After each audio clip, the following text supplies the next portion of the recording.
লুৰিণজ্যোতি গগৈ জীৱনত এটাই তেওঁ চবকে কয় মোক এবাৰ MLA হ'ব আৰু লুৰিণজ্যোতি গগৈ এটা তেওঁৰ বহুত কিবা কিবি আছে তেওঁৰ মানসিকভাৱে তেওঁ বহুত আবৃতো নহয় তেওঁ মাত্ৰ এটাই বিচাৰে যে যেনে তেনে এবাৰ মই MLA হ'ব লাগে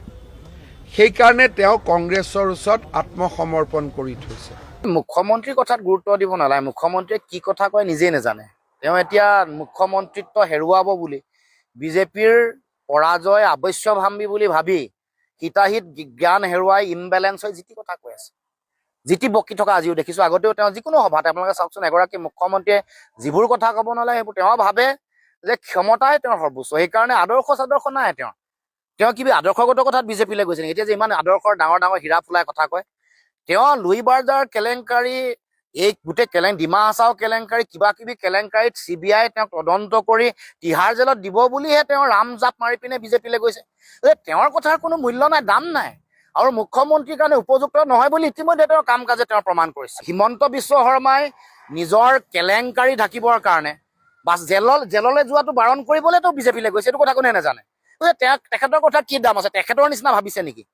তেখেতে কোনো নীতি আদৰ্শ নাই আছু কৰাৰ পিছত কংগ্ৰেছৰ লগত হলিগলি কৰিব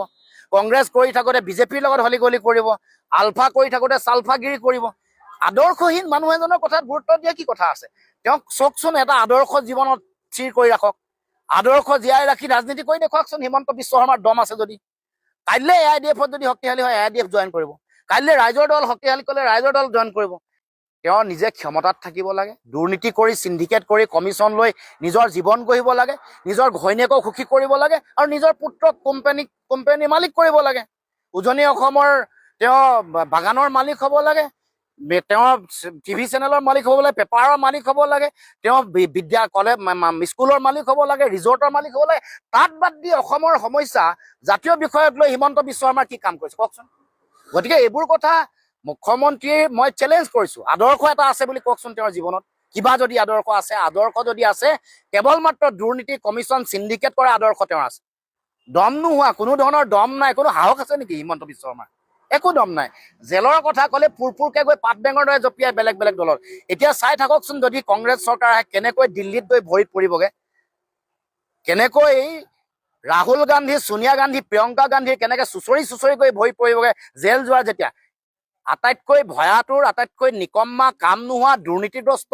কোনো ধৰণৰ আদৰ্শ নথকা মুখ্যমন্ত্ৰী হিমন্ত বিশ্ব শৰ্মা